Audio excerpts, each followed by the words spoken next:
નમસ્કાર. સ્થાનિક સ્વરાજની ચૂંટણી જાહેર થયાને ઘણા દિવસ થયા. આવતીકાલે ફોર્મ ભરવાની છેલ્લી તારીખ છે. આમ છતાં ભાજપ અથવા કોંગ્રેસ પોતાના ઉમેદવારો જાહેર કરી શક્યા નથી.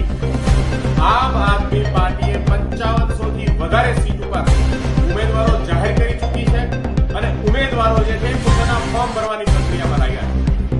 આજથી સુધી ભારતીય જનતા પાર્ટીની અંદર પોતાના લિસ્ટ જાહેર કરી ન શકે એવી અસમંજસની સ્થિતિ ભારતીય જનતા પાર્ટીમાં છે.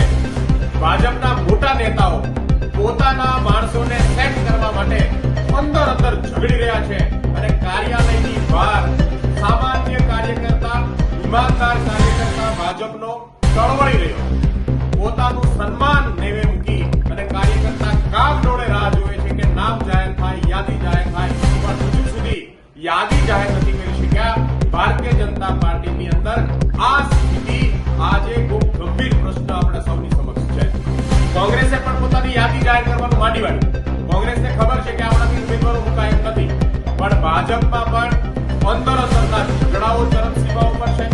લૂંટી લેવાની હોડ લાગી છે અને પોતાના માણસોને સેટ કરવાની, પોતાના માણસોને ટિકિટ મળે એના માટેની જે લાઇઝનિંગ ને લોબિંગ છે એ ભાજપમાં ચરમસીમાએ છે. એટલા માટે પોતે ઉમેદવારનું લિસ્ટ જાહેર કરી શકે નહીં એવી સ્થિતિમાં છે.